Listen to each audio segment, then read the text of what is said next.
Perfect. Awesome. So, how's it going? My name is Hector Rodriguez, and I'm going to be doing my final presentation on entrepreneurship, creativity, and innovation for the class. So, let's get started. First things first, what is entrepreneurship? So, the definition of entrepreneurship is the process of starting a firm or businesses and taking on financial risks in the goal for making profit. With that, entrepreneurs recognize opportunities and literally turn ideas into reality. And the focus with entrepreneurship is innovation, value development, and resource management.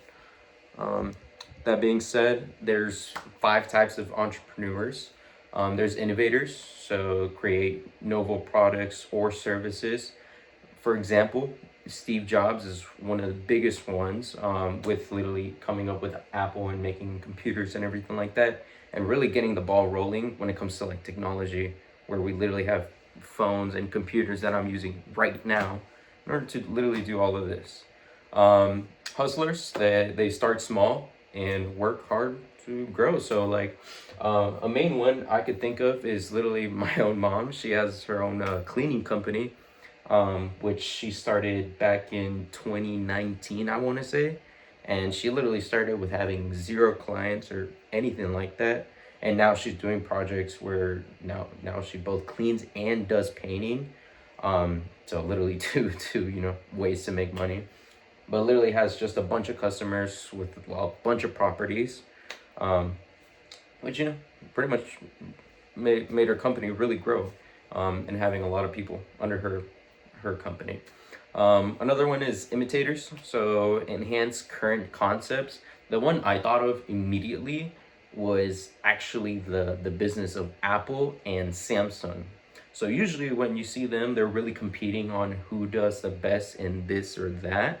They don't really copy each other, but they are always kind of wanting to one up each other. So one is always doing something better, and then next year this one does something better. So they're always kind of like making sure they're always kind of like, making the stepstone really, really, really far up. There's also researchers, so make conclusions based on facts and data. The one I thought of immediately was Dr. Harold Katz, who is the creator of TheraBreath. TheraBreath is literally a what's it called? A mouthwash. I use it myself, and I remember reading the back of it, and it was literally just like Dr. Harold. He found out, what like it's best for your teeth, gums, all of this stuff, and he literally brought up a company because of it, and super successful. Um, Last one is also buyers and can use funds to acquire established firms. Big one would literally be a McDonald's. The best example I could use, if you go to the school, there's literally a new McDonald's that just got built right by the school. And when going through the drive-through window, I forgot the family's name, but it literally says it is established by a family who obviously they didn't found McDonald's, but they bought the actual like rights of selling their stuff. So that's kind of like an example of what a buyer would be. On to the next. Entrepreneurial mindset. So characteristics include risk taking, big thing. Especially I seen it myself once again with my mom. She took a lot of risks with not really having that much work and having to put a lot of time and effort into this one business that wasn't as big as how I could say it is now. Creativity, for sure. I mean, if you are an innovator, you're a person that builds stuff, creativity is going to be the biggest thing ever. Passion, I mean, you have to put a lot of hours into this, and you got to make sure you put your literally passion, heart, soul into this. And usually when that happens, that's when I see a lot of successful entrepreneurs really get like a really big business. Boom, pretty much. Perseverance. So a lot of this takes a lot of time. Sometimes people get lucky and they make it like that. But a lot of other times, usually it does take a lot of learning and like just keep putting effort, never failing or never falling, and just being there. You literally have to keep on working. Last one would be vision. So, like how we talked about, these are people that literally turn ideas into reality. You're supposed to think of it, awesome. Now, how am I actually gonna, have this come to life? So, big thing would also be a vision. Um, Resilience in the face of failure. So, once again, you fall, you just gotta get back up sometimes. Like, that's honestly life, but it does hit a lot harder for a bunch of entrepreneurs. Also, problem resolution and adaptation. A lot of people use this, and it's a very good reason why. COVID hit, not a lot of businesses adapted or resolved on how to like go around these things, and some of the things were very, very hard. But some businesses that either kept actually open or even made more money off of it was because they adapted to it. So a lot of with entrepreneurship, businesses do have to adapt to the current times. And again, big thing I always think about is COVID. It's one of the biggest things that happened. Next. So why entrepreneurship matters. So why are we here? Why are we talking about this? All that stuff. So it drives economic growth. So entrepreneurs drive innovation, create new markets, and introduce disruptive ideas that help economies grow. This also creates a bunch of jobs. So new businesses are one of the largest sources of employment, especially in emerging industries and small businesses. Um, so it also fosters innovation and competition. So entrepreneurs challenge existing businesses, spurring innovation and offering consumers more choices. And last one would be solves real world problems. So many entrepreneurship ventures start by identifying and solving real world problems, such as improving efficiency or addressing unmet needs. So a big one I can think of is Amazon. One big thing about shopping, at least before, was actually going to a store and going to find it, buy it, get it, which took time. Time is one of the biggest things that it's not a problem, but it's something you just want to make the most efficient for a lot of customers, at least for a lot of people, because time is money, is how people say it. So, and now with Amazon, they took advantage of that where we can get you anything in any part of the world and ship it to your house. So now you don't have to go look for it, you don't have to go to a store, anything like that. And then they even marketed off that with Amazon Prime, where it's like, hey, if you give us a little bit more money, we got you. Usually we'll cover the shipping expenses and we'll get you it that really quickly. Much more than, just a regular membership, or not even a membership, just a regular user. So that's a big one right there. What is creativity in business? So what does it actually mean? Creativity is the ability to develop new and meaningful ideas. With this, product design, marketing, consumer involvement are all critical in entrepreneurship when it comes to creativity. For example, creating a friendly user app or anything like that takes a lot of creativity to come up with something new and something that would actually want people to, be part of it or consume it, or whatever it may be. And how do entrepreneurs use creativity? So idea generating involves addressing client pain issues. So big one I can think of, for example, is Uber's. Their ability to turn a traditional taxi service into an accessible and flexible ride-sharing platform. And this was driven by a creative solution to long wait times and high costs. Next one would also be product development, involves differentiating in the market. So again, Apple's focus on sleek design and user-friendly interface helps establish its dominance in the tech market. Last one will also be the marketing methods that include storytelling and interaction. So biggest example would be Nike's Just Do It campaign. Created a powerful emotional connection with consumers, going beyond just selling sportswear, but actually motivating people, and then having these big athletes be a part of their campaign, something that really boosted up their sales. Next one. Barriers to creativity. So, like I said, there's always going to be a bunch of challenges and a bunch of things that always come in between the success of a business.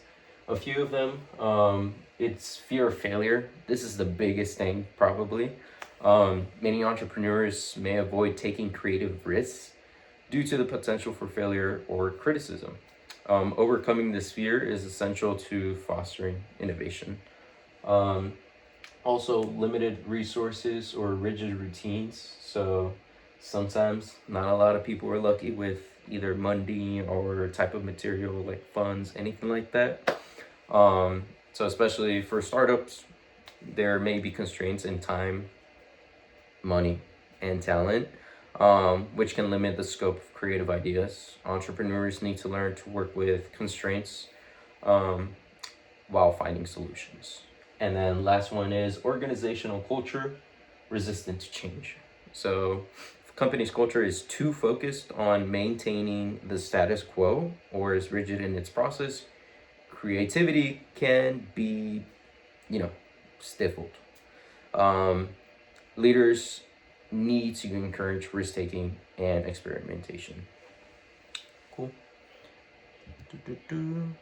So with a bunch of those barriers, there also comes a lot of tools that actually help entrepreneurs get over that barrier.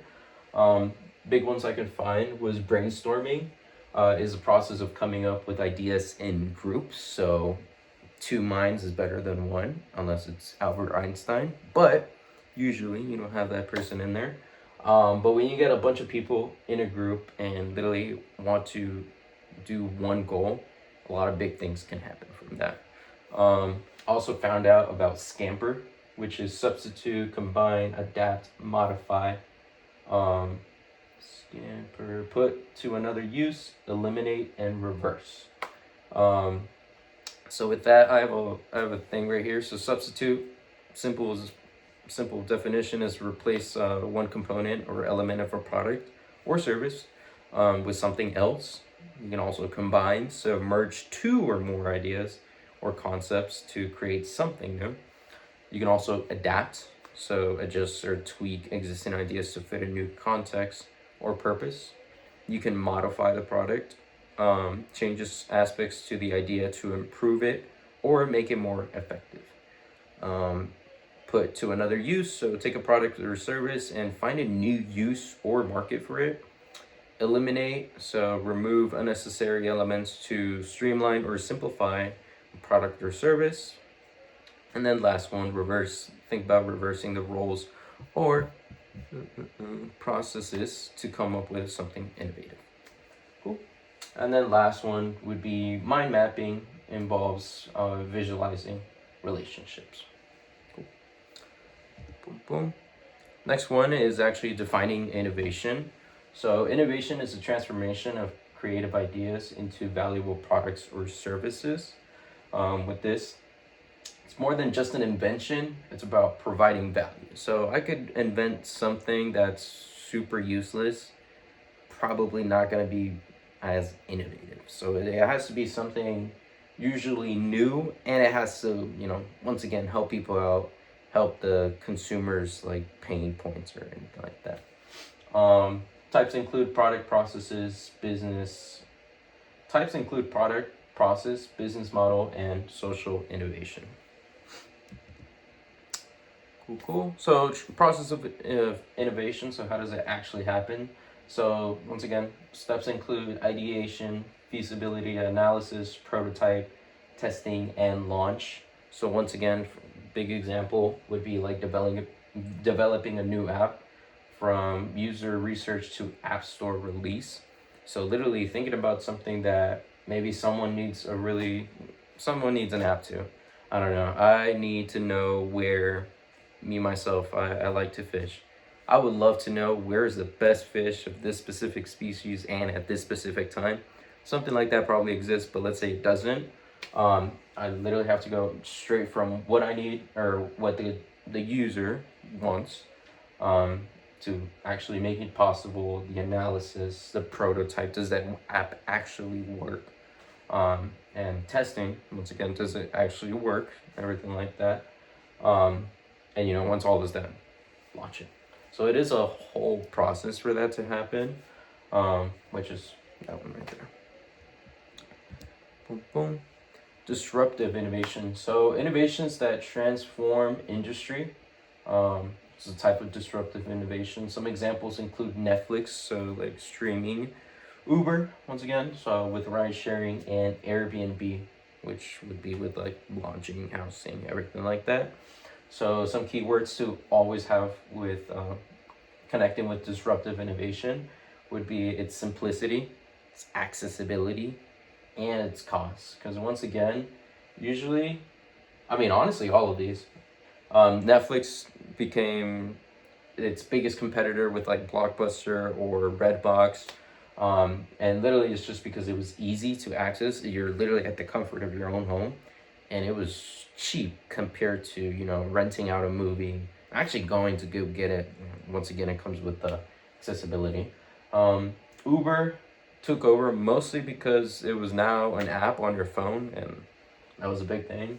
And also, I think it was a little bit cheaper than taxis. I haven't used taxis a lot in my time, but I'm guessing it's a little bit cheaper than that. And then Airbnb, so instead of having like a hotel or a motel, now you can actually, go rent out someone else's place most of the time. And usually it's very, very, very cheap. So yeah, those are some prime examples. So the role of technology in innovation. So technology enables faster and smarter solutions. Some examples include AI in customer support, smartphone apps, and e-commerce platforms. So I literally just was talking about it. Most of the things that I just talked about, the other apps, literally all are on your phone. So technology has been a big part when it comes to innovation, especially when entrepreneurs want to take advantage of that and, then make their own platform for people to consume and everything like that. Also, this includes continuous adaptability. It is required. So technology is one of the things that grows super fast and changes in such a little amount of time. So you got to make sure, once again, you got to adapt to the new times. If not, you're literally just going to fall behind. So identifying opportunities. So first one would be identifying market gaps. So entrepreneurs often find success by identifying where current businesses fail to meet consumer needs. This can involve spotting inefficiencies, gaps in product offerings, and customer pain points. An example would be with Airbnb, identify the opportunity in the hospitality industry by recognizing that many people prefer a more personal and affordable lodging experience. So once again, you don't really get excited about a hotel or a motel. It's kind of cooler when you get to be at another house most of the time, or cabin or anything like that, where you can actually have something you need. You can have a pool in there. You can have this thing in here, this thing in there. So Airbnb was one of the biggest examples that I could think of. Listening to customer complaints. So that's going to be the biggest one of all time. If you see another business failing at something, if you can do everything else and get that one thing, like that one problem, and create a solution for it, a lot of people are definitely going to change like that, because it's all about efficiency. And then last one, the third one, the combining personal passion and market requirement. So successful entrepreneurs often turn their personal interests or passions into business ideas that address existing market demands. So once again, the fishing, the fishing example. Let's say I was on the other side where I was like, oh, well, I'm still on the same side, honestly. Oh, I want to know where this is at this time, all of that. Instead of actually asking for it, maybe I'm the one that I'm like, you know what, I can do that. I just get a couple buddies that know how to do coding and everything like that. And boom, I then just create my own app from that. So that's also something. if that didn't exist, but I know there's probably an app that exists for that. Awesome. So next one is the business model and value proposition. So an overview of the business model canvas. So what distinguishes your offering and makes it compelling. So you got to know what makes your business, a little unique than others. So once again, usually you just do something a little bit better, or maybe something a little more different with like, you know, being more cultured, anything like that. Warby Parker, for example, offers inexpensive and trendy eyewear. So she is different from, let's say, just regular branded ones. Maybe it's not as trendy or anything like that. So comes with that. Boom, boom. So another one is funding your idea. This is very, very, very important. So there's a few ways for you to do that. One is called bootstrapping, refers to the use of personal savings. Pretty self-explanatory, using personal savings or funds generated by the business to finance operations and growth. This is common for early stage startups and ensures the entrepreneur retains full control of the business. Another one is angel investors and venture capital. So these are external investors who provide funding in exchange, for equity or debt.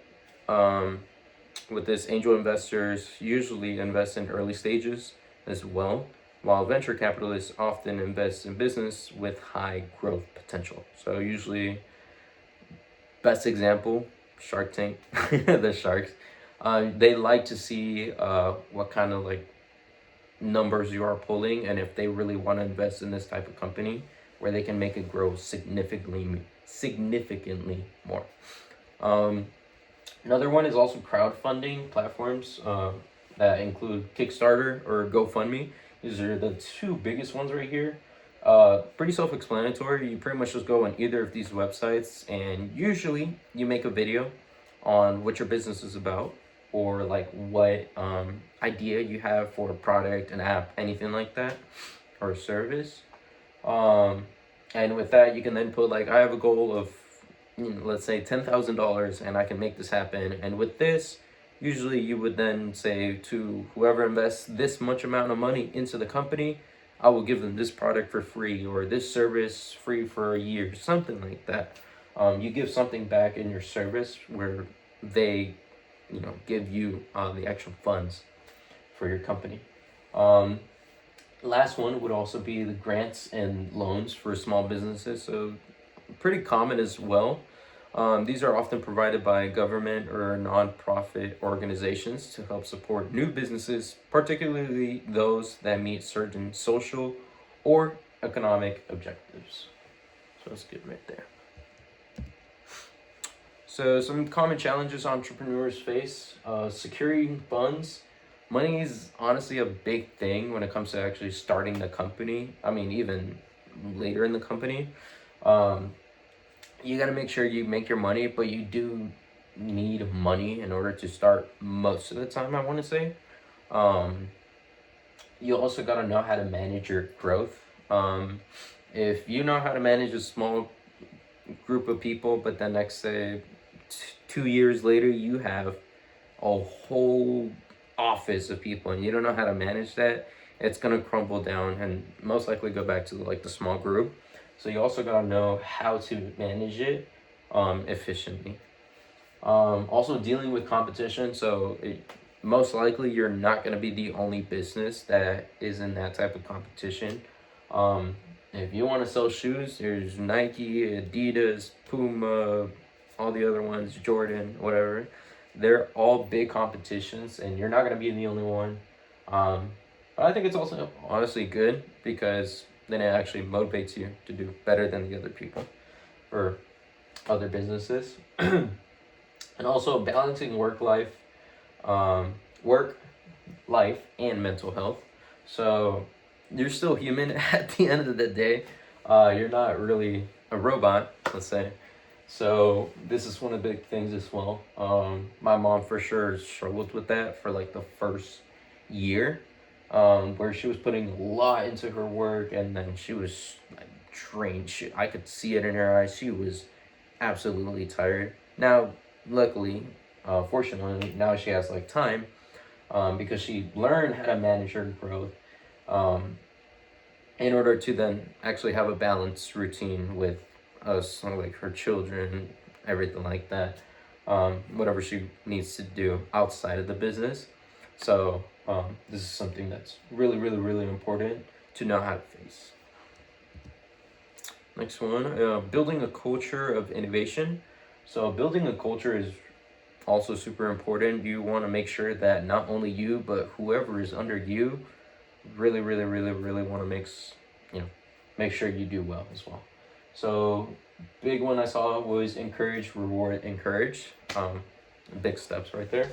So you encourage the experimentation, make sure everything looks good and everything like that. And then you reward creative thinking. So, hey, what do we think about this? Pretty much, it's a little group thing that we were just talking about. So it goes back to that idea. Whoever gets a good idea, hey, that was really awesome right there. Really like. I want you to lead the main group and see how you do on your project. That's rewarding someone with a higher like position in the group. And let's say all goes well. You then encourage collaboration and idea sharing. So make sure like that was awesome, that was great. I'm glad you did this, in order to like pretty much cycle it back, where it's like, all right, let's work on the next project, and they kind of always have that self-esteem where like it really builds them up. So it's really good to build people up, especially when you want to have them under your company, pretty much making you money. But yeah. Next one is creative collaboration and networking. So this is super important. Once again, so first step is partnerships promote innovation. So yeah, I mean, yeah, if you get a really good partner, you're gonna make sure you both of you guys are gonna be successful at the same time. You guys grow together. Mentoring and learning from others is super important. You're not just a one-person team most of the time. You want to make sure you learn pretty much from the best entrepreneurs, and it doesn't even have to be people you know. A lot of people also get a bunch of information from, like, let's say people who do podcasts, YouTube videos, or even like like a personal class, pretty much. For example, consider Apple's design and engineering team culture. So how they work, Apple is famous for its culture of close collaboration between its design and engineering teams. So this culture allows the company to seamlessly blend form and function in its products. So Apple's team works together from the very beginning of the product design process, ensuring that the technical possibilities are explored alongside the aesthetic side. This approach has led to the creation of products like the iPhone, which integrate cutting-edge technology with user-friendly, sleek designs. Apple has always been about having the best technology inside of the phone, but also making it super, super, super user-friendly. I've seen it before, where I was in sales and I was selling phones. So people going from Samsung to iPhone was super easy, but they would tell me that going from iPhone to Samsung was super hard, because Samsung is not really known for its user friendly, while iPhone is. So that's where they like really, really went up, or they did really well with their company. So case study, a creative startup. So the example we're going to be using is Canva. Provides a design solution for non-designers. I use this before myself. It is super nice. You can pretty much say like a prompt like, hey, I need to do this type of like design or anything like that, and it immediately pops it up for you. And the UI is user friendly, and the template are innovative and collaborative. So you can work with it with a group of people. So it's not only you. You can make sure you share it, and it really is super easy to work with. So I really like that. So we're going to talk about historical entrepreneurs, but let's first ask, why does it even matter? So first is to understand fundamental principles. Second would be learn from previous accomplishments and setbacks.